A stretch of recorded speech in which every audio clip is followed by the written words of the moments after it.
through steak from Coach. After that, we will come around and take questions with our microphone holders on the side. Just make sure you raise your hand so we can get to you. Coach? All right, before I even get going, wanted to first and foremost apologize about the last game we played. Got a chance to play against Notre Dame, and it was not the outcome. Me as the head football coach, I did not have our team prepared, ready to go in and compete or play at all. They're an outstanding football team. Coach Marcus Freeman and his staff did a really good job, and I have to prepare our team way better. It is completely unacceptable. I want to apologize to Syracuse, the community, our football staff for not even helping them prepare well enough. Alumni, fan base, just everyone that has anything, any love or heart to care about Syracuse football at all. I just want to make sure you know I apologize. That won't happen again. Hold me responsible, and it's completely unacceptable. That being said, I want to make sure I understand we're moving on to be able to play Boston College, our last game at home. Bill O'Brien has done a really good job with his team. His team fights week in and week out, and they do a real good job. The offensive coordinator, Will Lawing, Tim Lewis, the defensive coordinator and special teams, Matt Thurland, they all do really well. Offensively, Bond is a kid that I think he's a really good wide receiver.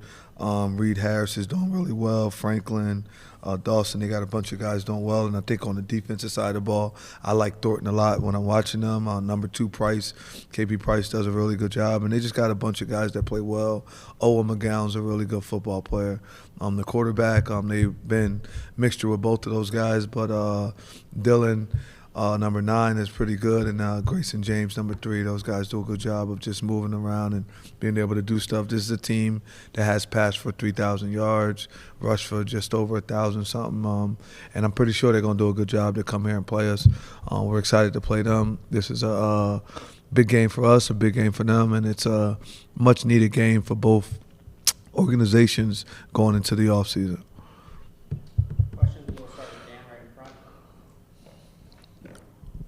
Fran, how are you? I'm doing well. How about yourself? Doing well. You spoke about apologizing to Syracuse and to the fans and everything. You've said that before this season.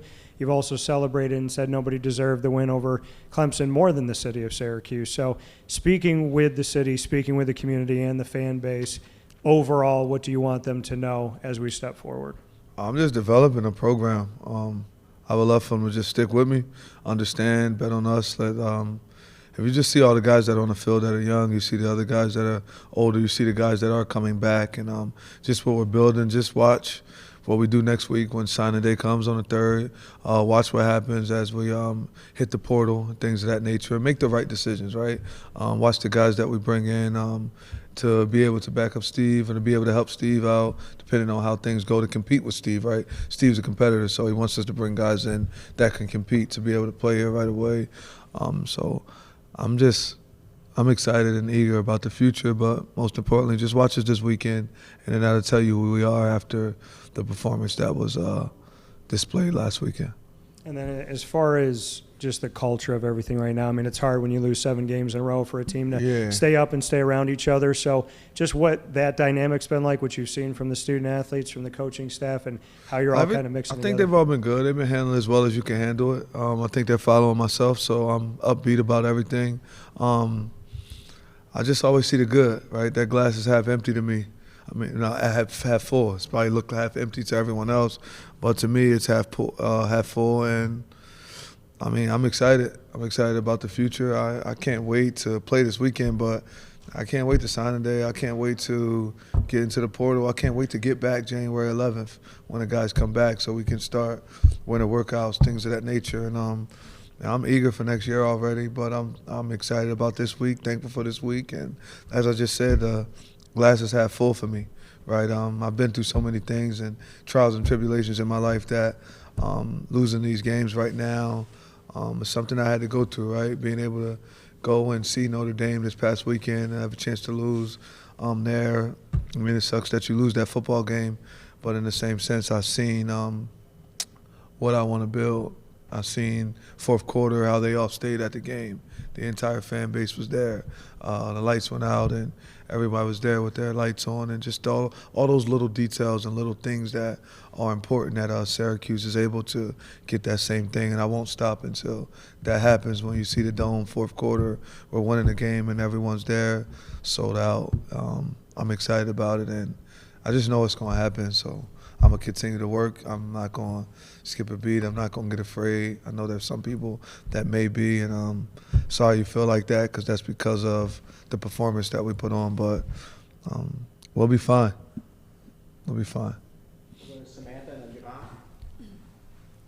Javon. Coach, when you talk to recruits and their families, how honest are you with them about your feelings about this year? And what do you say to them in order to make sure that they still feel that this is the right program for them? I'm extremely honest with them, and they can see. So we just speak about the game possibly, but I just talk to them about everything. Yeah, I'm very open. I'm very honest, and they understand where they are. They understand the role that they'll have coming in, and then I understand and know the role that they want. So that kind of still is all on the same page, and then they can still see the progression, and they can see what we're doing and where we are. So that's why things are going the way they are. What's your message to them in order to make sure they still feel committed to coming here as opposed to other schools? I'm still here. Yeah, I'm not going to leave, and any changes will just be for the better. There wouldn't be any changes to make it worse. We'll go to Javon and then Chris. Fran, you've had guys like Devin, Deuce, Austin, Justice, like senior leaders that have been banged up for a good part of the season. How much does that go into what you see on the field, and then, you know, their position groups' as overall preparation, seeing as though those guys are big voices in those rooms? It's just a part of life. You got to learn to move on, right? And I feel bad for those guys, because being seniors and they had tough. Like we had a lot, like you just named 4 guys that literally couldn't play all year, and when they get out there, they can only be out there a little bit due to the injuries and things of that nature. But it's part of life. They got to get the next guys up. They just so happen to be a lot of freshmen and young guys in those spots. But I mean, look on the bright side. Next year they won't be nervous. They've already been in the spotlight. They've already been out there, and it'll just help us. Instead of letting everything bake and simmer, it's like microwave now. Right, it's going to be fast. Those guys will be ready to play real quick. And then for Saturday, have you guys decided if it's still going to be Joe's turn to go out there? Is it going to be another competition in practice this week? Sure, I was going to call you and let you pick. Nah, we're going. We just Joe will go out there and still play a little competition. I think it's one other guy that's healthy enough to get an opportunity. So we'll see how that goes with those guys and just give them a chance to go out there and compete. And got to give Joe a chance to redeem himself.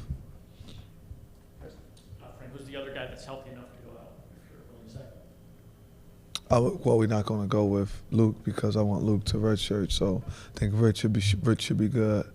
Rich should get an opportunity to go out and try and compete, and we'll see how that goes. And then, you know, when you say that you should have prepared the team better for Notre Dame, is there anything that you look back over those 2 weeks and say, like, I should have done this or I shouldn't have done that? No, I should have prepared them to be down 21-0 and continue to fight. Like, I should have just prepared them because, like, anything could happen. The game could get out of hand for us really fast. The game get out of hand is how we got to be able to come back. These are the things that has to happen. I didn't talk about that. You know, I didn't go on down in depth of that nature. I just talked about there will be a storm and we're going to have to survive the storm, going through different things of that nature. But I didn't expect it to be 21-0 before the defense even hit the field. And on the second play, they already score again. So there's things like that I got to make sure that I wrote down to always be able to talk about and be able to calm everybody down and push forward. You're always somebody who's trying to get better. When you sort of self-scout yourself from this season, is there a scenario that you wished you'd handled differently or you would do differently if you had a chance to do it again? Yeah. Pitt, right before half, trying to give Ricky an opportunity to get some confidence and momentum. Should have just ran the ball and got out of the half, being down. I think it was probably been 10 or something like that. I'm not sure what the score would have been, but I feel like that, being able to have to punt them the ball now, the opportunity, should have tried to run the clock down a little bit more and just doing a better job with that piece of it. I feel like that one game was little bit different. I mean, there's a lot of scenarios, but that's one that I could give you. There's other things you want to be able to fix. Bob, what you think? Which one you got? What's that? You got one for me? You're a lot smarter about that than I am. It's a good question. Good answer. We'll go Maddie and then Brent. Fran, looking at the last game against BC, last home game, kind of an opportunity for you to end the season on a good note. How much are you stressing kind of the importance of not only, ending the season with a win, but also sending the seniors out on senior day with a That's win? extremely important. That's a major part of just college football, right? End of the year, not being able to become bowl eligible, going into the off season. You want to make sure you do that the right way, and then for those seniors, it's important that they go out. So that's extremely. That's everywhere, though, right? That's everywhere. Everybody in the country get an opportunity to do that and go there. So definitely going to push that as hard as possible. Fran, losing your starting quarterback is obviously a big factor in what happened this year. But other than injuries, what are some of the avoidable things that you saw this year that you'll key on for next year that you'll have to clean up to avoid having another losing season? Just the way we're going to operate offensively. You can't just have that one system. So there'll be a system piece that we're working on and being able to put in. For me, the best time to show that is going to be opposite, right? There's no need in having everybody being able to prepare for it right now and do those things. We do definitely have to go out and win, and win this game is important. But just being able to have it set now, just in case this kid has to play and that kid plays, and these are the things that will be set on. Being able to adapt, I didn't think we did the best job of that, and that's kind of on myself. But I'll be ready for that 100%, locked in and having a system that'll fit no matter who's there to play. They'll be fit. What would you say? You meant a lot of that was offensively. How would you just address that on the defensive side of the ball? Just a better job of tackling. Got to make sure you do a better job of tackling. It feels like a lot of one-liner defense, you can't consistently have that. You got to make sure guys understand and know where they are. Just being able to help, second-level defenders, being able to tackle better in open field. Do a better job at being able to do that with certain second-level defenders, and those being just whoever's on second level. I don't want to point out any particular position group, being able to do that, and just giving everybody some training at corner. I feel like the corners have been doing a really good job covering, and being able to teach everyone to have some of that same training, because those guys are doing a really good job.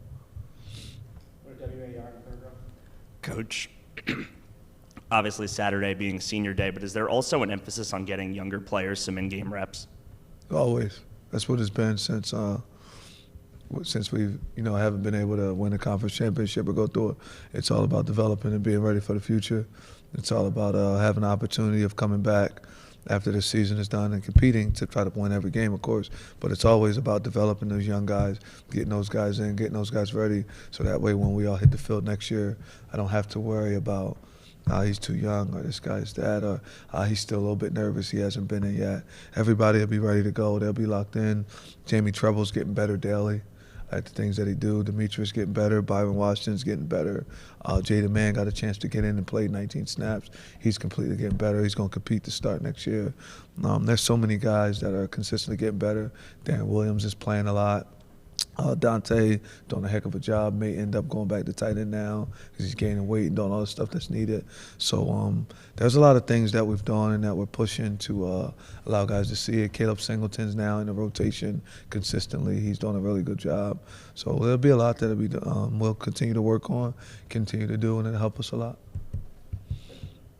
Coach, along the same lines, with the young guys that are now starting to get into games after, developing their freshman year, what are the next things that you want to see from them in order for you to have confidence for the upcoming year? They got to get stronger and keep maturing mentally and physically. You get stronger mentally, get stronger physically, continue to mature in those areas. Just handle all that business the right way. They might be sophomores, you may be freshmen, sophomores, or juniors coming up, but I want them to all act and treat it as if I'm a senior, right? It goes so fast. So I want to take full advantage of the opportunity that we have daily.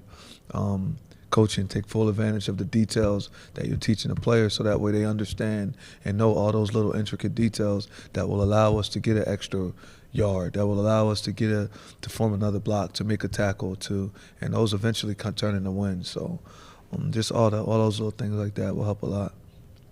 We're Dan in front, and then we'll go 3 more with Chris, Maddie, and Samantha to finish. Coach, playing all these guys that are true freshmen or, coming in here for their first season, just what that says to your recruits as you get set. Like you said, you're excited for those recruits and signing day and all of that. What it says about Syracuse's program, that you are playing right away, you are getting meaningful reps. Despite the losses this season, how can you build on the positive of playing guys early? Well, I don't think that's going to happen again next year in that same manner. We're going to have some freshmen play, but not a whole lot, because we got a lot of guys coming back that have already cut their teeth a little bit, and they'll be a little bit more mature. Unless they come in and they're just way more mature than them, this won't be a regular basis thing that'll happen. But we're going to have some really good freshmen signing, guys that'll be signing that can play on another level. Couple 4 stars, 5 different things of that nature. So that always help with those guys to play. But you just got to look at the position and look at the rotation, right? See how many guys are playing in the secondary, right? See how many guys are playing. But don't just look at it now. Go back and look when we did play at Clemson during the time when we played them. See how we kept consistently rotating guys and giving everyone an opportunity to get in the game, being able to play. It's something that we do, right? It's something that I'm on. If you're old enough and you know enough, then you should play. Right, you just got to be mature enough to get on the field and not embarrass the S, yourself, and the others. But that's what makes sense. Take 1 each from Chris, and right back to Maddie. Fran, you mentioned starting to look towards the future after you couldn't win an ACC championship anymore. I think I would have handled it the same way, but do you think it hurt the ability to focus on the present? No, I never talked about the future. I just understand and know what's coming. Okay. I have common sense, so it wasn't like, I'm just not trying to win these football games. I'm kind of trying to win the games daily. I'm trying to win the days, right? The game of life. So it wasn't that piece of it. It was like, okay, I could play this guy. This guy and that guy are the same. They're on the same level right now. This freshman that's caught up to where this guy is will make me keep playing this guy that may be a senior and not play that guy. If they're on the same level, I'm going to have more time with him. Right, I want to make sure that I'm consistently building a program. So the way that a program could go down is if I would have never played Caleb Singleton, and then someone else goes down next year, and now this is Caleb's first time getting in. Now next year, even though he may have been a redshirt freshman, it's like he's a true freshman with no experience. The best experience is game experience.